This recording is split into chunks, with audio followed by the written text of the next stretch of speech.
नमस्कार, मैं दीपक गर्ग आपका स्वागत करता हूं GK with Deepak Garg YouTube channel पे। जैसा कि मैं आपको राजस्थान के भौतिक प्रदेश से पढ़ा रहा था, तो उसमें सर्वप्रथम मैंने लिया था मरुस्थल तथा मरुस्थल में कुछ बातें मैंने आपको बता दी थी, जैसे रेगिस्तान का मार्च किसे कहते हैं, राजस्थान में कितने प्रतिशत मरुस्थल है तथा कितने जिलों में है, अन्य बातें कुछ बता दी थी। आज हम उसी टॉपिक को कंटिन्यू करते हैं। मैं राजस्थान का पहले नक्शा बना लेता हूँ, इसके जरिए हम पढ़ेंगे राजस्थान का मरुस्थल। ठीक है, ये राजस्थान का मैप है। जैसा कि मैंने आपको बताया था कि ये जो क्षेत्र है यह पूरा मरुस्थल है। यह पूरा क्या है? मरुस्थल। ये क्षेत्र पूरा मरुस्थल है। तो अपन क्या करते हैं, पढ़ने की दृष्टि से इसे दो भागों में बांट देते हैं। पढ़ने की दृष्टि से हम दो भागों में बांट देते हैं। ठीक है, ये बांट दिया। जो ये क्षेत्र है इसका तो हम नाम देते हैं शुष्क मरुस्थल नाम देते हैं। इस क्षेत्र का शुष्क मरुस्थल। ठीक है, इस क्षेत्र का नाम देते हैं शुष्क मरुस्थल तथा इस क्षेत्र का नाम देते हैं अर्ध शुष्क मरुस्थल।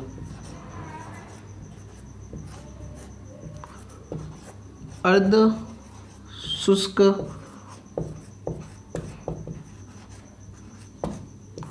अर्ध शुष्क मरुस्थल। ठीक है, अब आप सोच रहे होंगे मैंने कैसे बांटा है। शुष्क मरुस्थल का मतलब हुआ कि जहां पर बारिश नहीं होती है, ठीक है, जो सूखा पड़ा है। अर्ध शुष्क मरुस्थल जहां पे थोड़ी बहुत बारिश हो जाती है। ये जलवायु के हिसाब से मैंने बांटा है। ठीक है, अब हम सर्वप्रथम ये पढ़ेंगे कि शुष्क मरुस्थल में जो जो आते हैं वो हम पढ़ेंगे। ठीक है, अब क्या करते हैं, शुष्क मरुस्थल को वापस हम दो हिस्सों में बांटते हैं। शुष्क मरुस्थल को दो हिस्सों में बांटते हैं। जो पहला आएगा वह तो आएगा बालू का स्तूप। बालू का स्तूप मुक्त प्रदेश। बालू का स्तूप मुक्त प्रदेश। ठीक है, तथा एक आएगा बालू का स्तूप युक्त प्रदेश। बालू का स्तूप युक्त प्रदेश।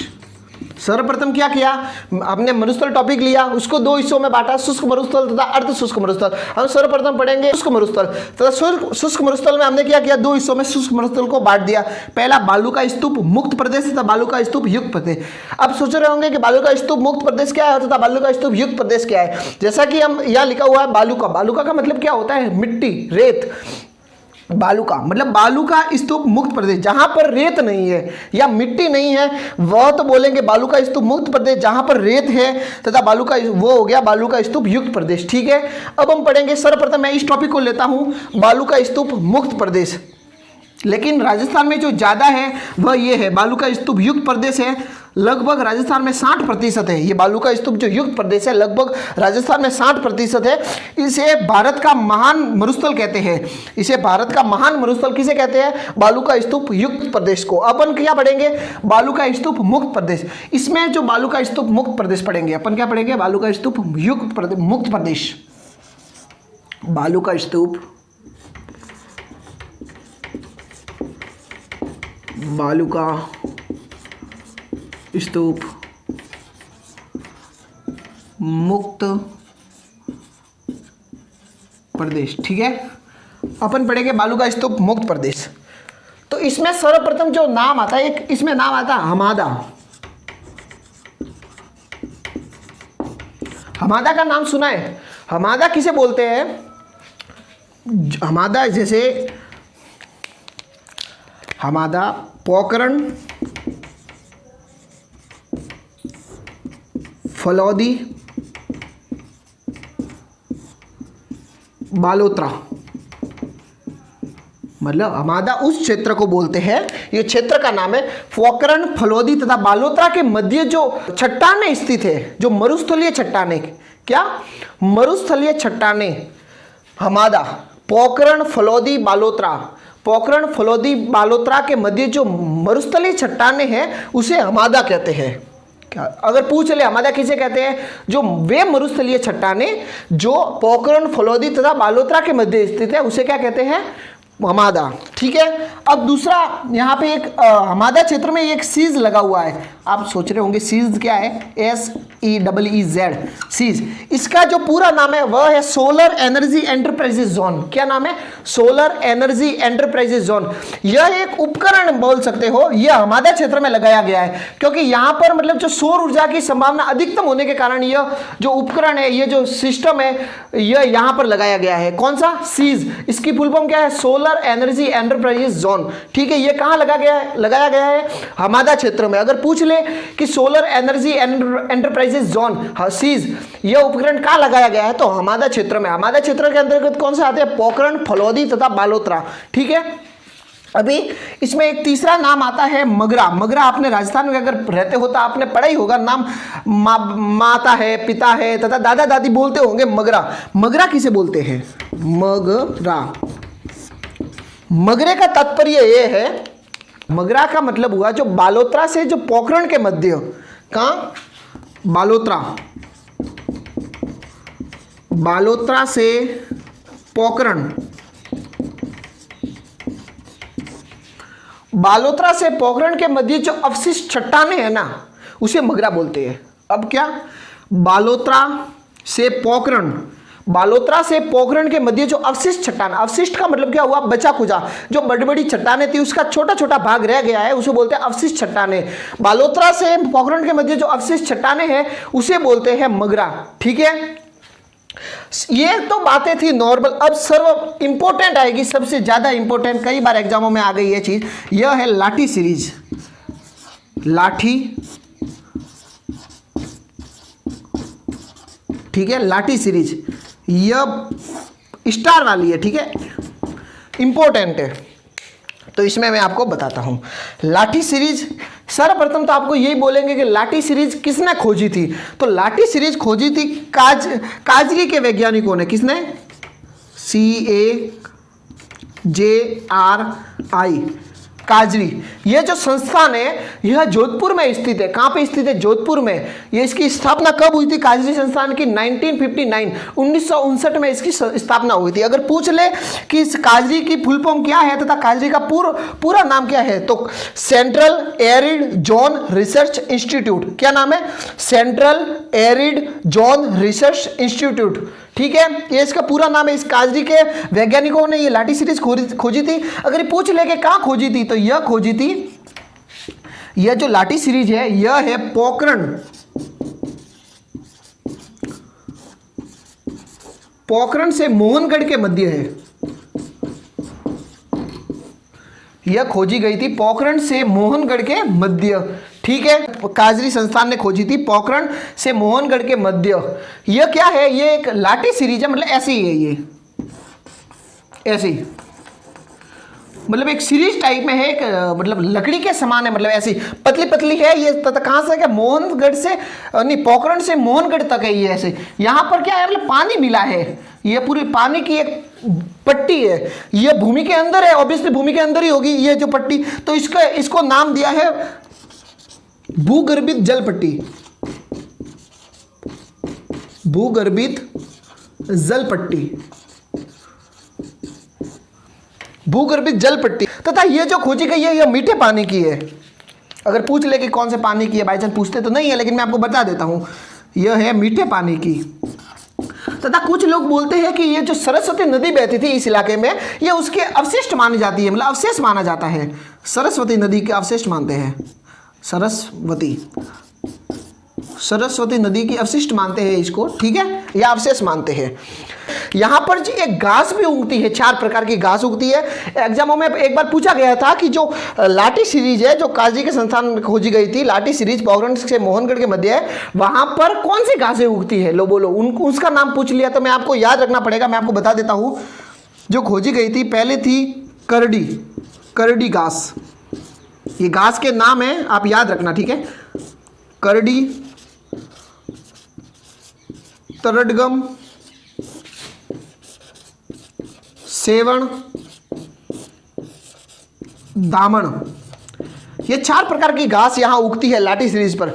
करड़ी, तरडगम, सेवण तथा दामन। एक बार यह भी प्रश्न आ गया कि सेवण घास को जब 2 हिस्सों में काटते हैं, 2 हिस्सों में ऐसे मोड़ना है, 2 टुकड़े हो गए, तो उसको क्या बोलेंगे? लो, जब सेवण घास को 2 हिस्सों में काटते हैं या तोड़ते हैं तो उसको बोलते हैं लीलन। लीलान, क्या बोलते हैं? लीलान, लीलान या लीलण, लीलाल या लीलण, ठीक है। करडी, तरडगम, सेवन तथा दामन घास, यह कहाँ उगती है? लाटी सीरीज के पास, ठीक है। ये तो हो गया कौन सा आपने पढ़ा? बालू का स्तूप मुक्त प्रदेश, जहां पर बालू का नहीं है, मतलब जहां पर रेती नहीं है, ठीक है, कुछ चट्टाने हैं। लाटी सीरीज, लाटी सीरीज भी पढ़नी हमने, मगरा सीरीज, जमादा, सब कुछ पढ़ लिया। ये किस में पढ़ा हमने? बालू का स्तूप मुक्त प्रदेश, जहां पर रेत है। अब हम क्या पढ़ेंगे? बालू का स्तूप युक्त प्रदेश। बालू का स्तूप युक्त प्रदेश, ठीक है।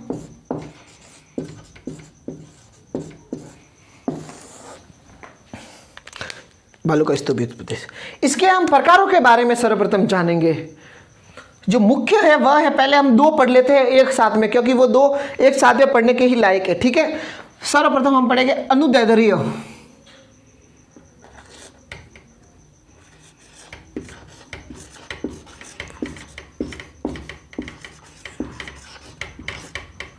अनुदैर्ध्य बालू का,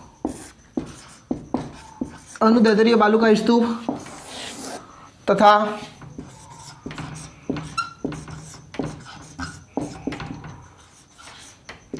अनुप्रस्थ बालू का, ठीक है, अनुदैर्ध्य बालू का स्तूप तथा अनुप्रस्थ बालू का स्तूप। अनुदैर्ध्य बालू का स्तूप का मतलब हुआ हवा के समांतर। मैं आपको बना के बताता हूं, जैसे ये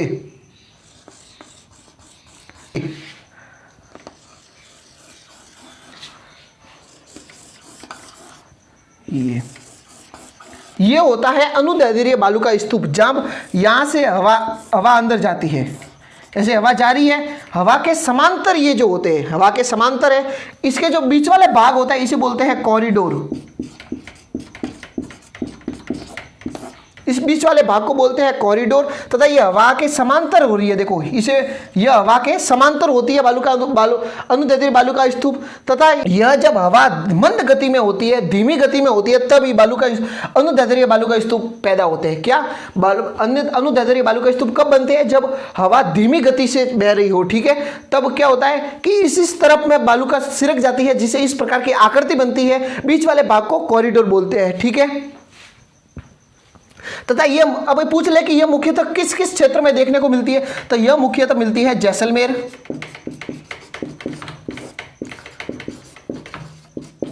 बीकानेर, यह मुख्यतः जैसलमेर, बीकानेर तथा सूरतगढ़ जो गंगानगर में पड़ता है, ये वहां मुख्यतः ज्यादा देखने को मिलती है। यह इसका उल्टा है। अनुदैर्ध्य बालू का स्तूप यह है अनुप्रस्थ बालू का स्तूप। यह कैसे बनते हैं? ऐसे,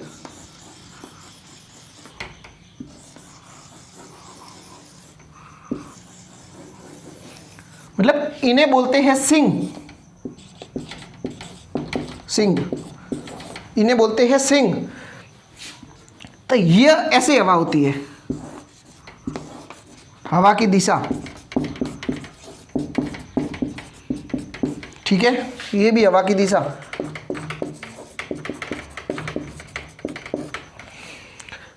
ये हवा के आड़े आने से इनका निर्माण होता है।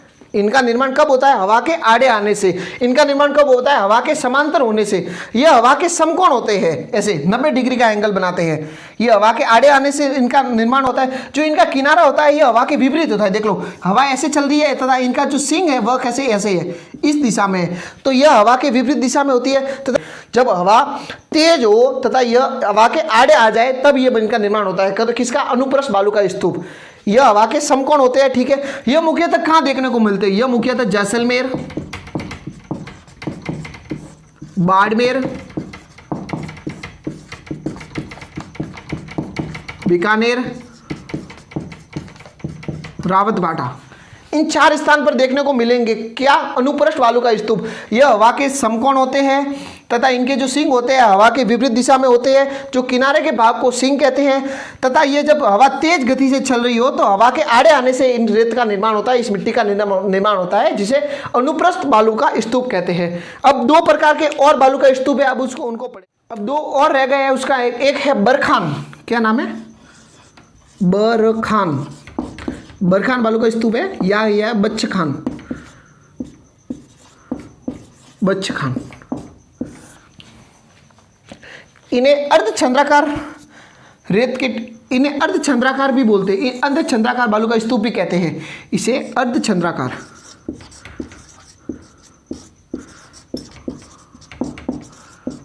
अर्धचंद्राकार बालू का स्तूप, इसे अर्धचंद्राकार बालू का स्तूप भी कहते हैं। यह सर्वाधिक नुकसानदायक होते हैं।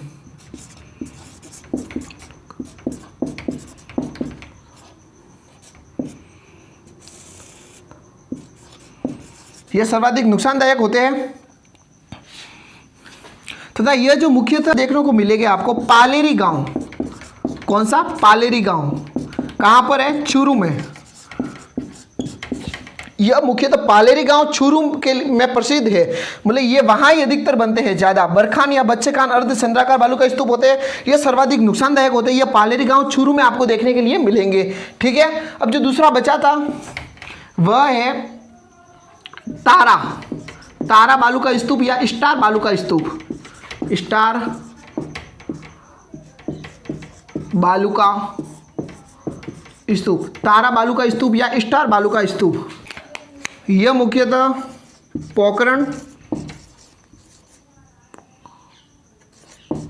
यह मुख्यतः पोखरण तथा मोहनगढ़।